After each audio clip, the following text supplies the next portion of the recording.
So in standard screen printing, like the screen printing where professional print shops that make a lot of T-shirts or a lot of art prints, posters, the way that works is they take a fabric, again, silk or polyester. It's got to be something that doesn't stretch, that has a uniform hole size to it, uniform pore size. In standard screen printing, they prepare them on these screens, and they actually just kind of look like a picture frame with the fabric stretched across it.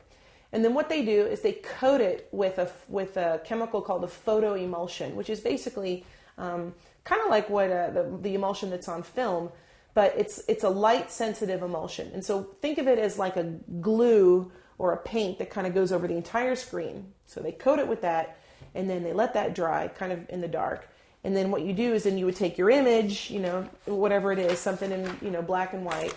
You put it on a transparency. You put that on the emulsion. Okay.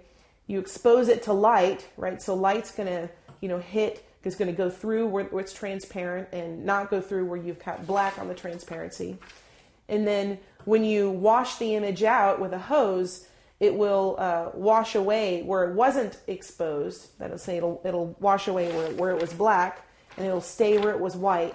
And so then when you apply the ink on it or the paint, it will be forced through the areas of that emulsion that were washed away. Okay, so again, think of it kind of as a stencil. The problem with that method is it's quite labor intensive, and it can be quite expensive. I mean, the fabric you use for regular screen printing is, sort of expensive. You have to either know how to prep those large screens or buy them.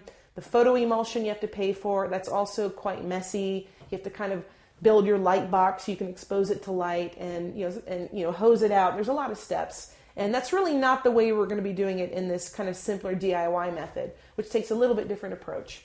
But the DIY, the do-it-yourself method is a little bit cheaper. The materials are cheaper, and the methods are a little bit different, but I think you'll like it.